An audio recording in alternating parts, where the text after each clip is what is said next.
Grief does strange things to a family. When my father died of a sudden heart attack 2 years ago, my mother, Celeste, shattered. She was the vibrant, artistic half of my parents' 40-year love story. Without him, she became a ghost in a designer house. And my husband, Ian, he became her savior. He handled the estate paperwork, fixed the leaky roof, took her to doctor's appointments. I was so grateful.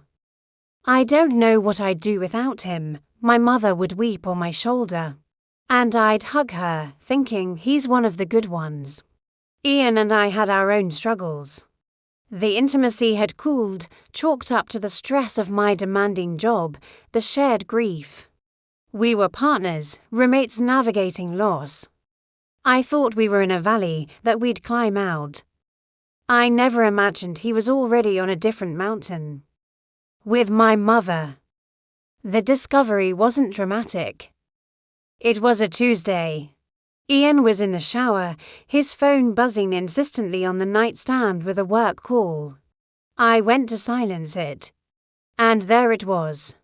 His lock screen background wasn't a photo of us, or our dog, or a landscape. It was a close-up, black and white, artistic shot of a woman's face in profile, eyes closed, a slight smile on her lips. The composition was stunning. The subject was unmistakable. It was my mother. Not a mother-daughter photo. An intimate, reverent portrait. The kind a lover takes. The world didn't go silent, it filled with a roaring static. My fingers went numb. I stared at the phone until the screen went black, then pressed the button to light it up again. There she was. My elegant, grieving mother.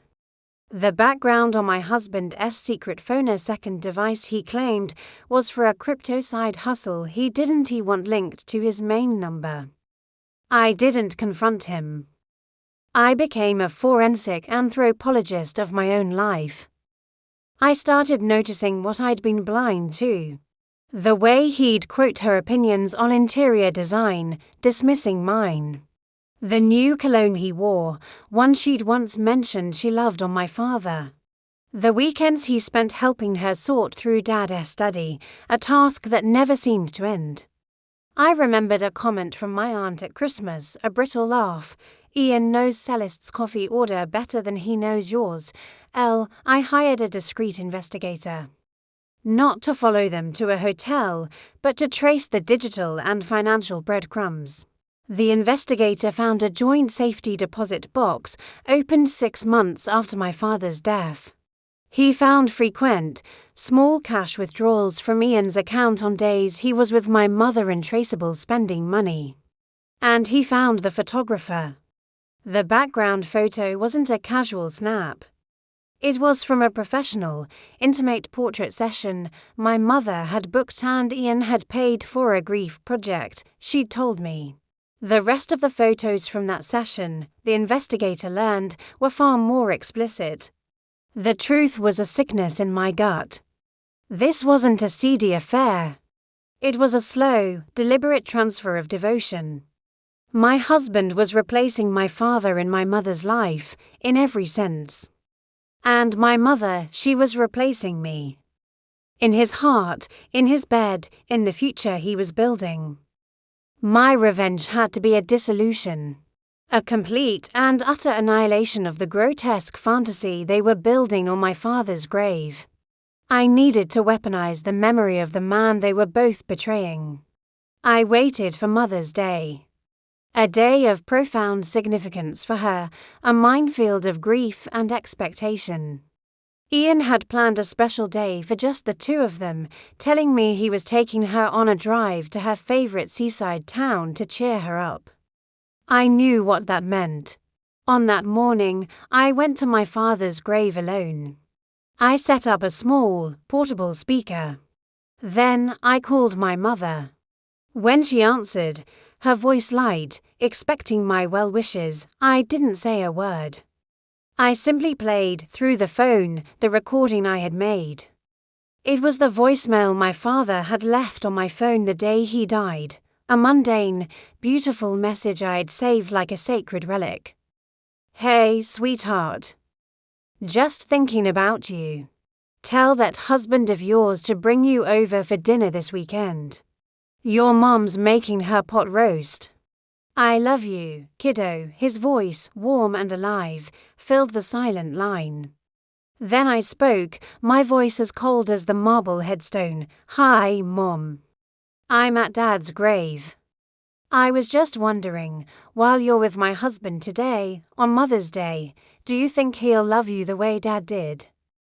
Or are you just the closest replacement you could find for his daughter?" There was a choked gasp on the other end. Then silence. I hung up. Next, I went to the safety deposit box, using the key and details the investigator had obtained. Inside, I didn't find jewels. I found their love story, the professional photos, love letters on my father's monogram stationery stolen from his desk, and the deed to a small, secluded cabin purchased with funds from my father's life insurance policy money that was meant for my mother's security. I took photos of everything. That evening, when Ian returned home, smelling of sea air and her perfume, I was waiting. Our extended family was gathered on a video call on my laptop. My aunts, uncles, my father's brothers. I told them I had an important update about Mom's well-being. When Ian walked in, I smiled. "Honey, you're just in time. I'm showing the family what you and Mom have been working on." I shared my screen. I displayed the photo of his lock screen first.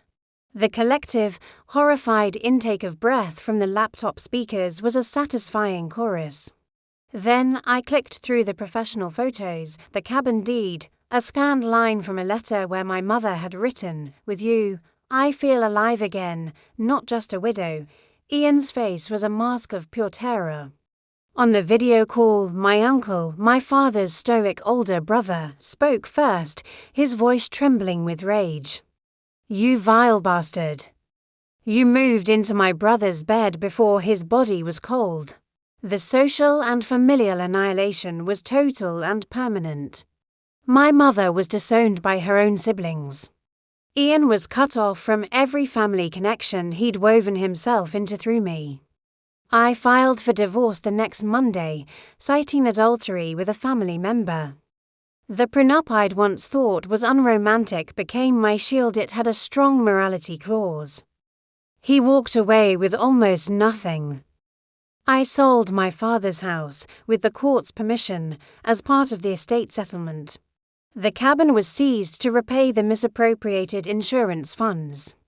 My mother lives in a small condo now, paid for by the remainder of the estate, isolated and shunned. The final touch was the lock screen. On the day the divorce was finalized, I sent Ian a single text. It was the same black and white photo of my mother. I had edited it. Over her serene face, in a font mimicking my father's handwriting. I had written the date of his death and the words, "She was mine." "The rest is just your pathetic echo." He never responded. He couldn't.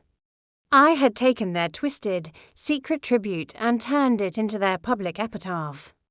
They sought solace in each other's arms, stealing from a dead man's legacy.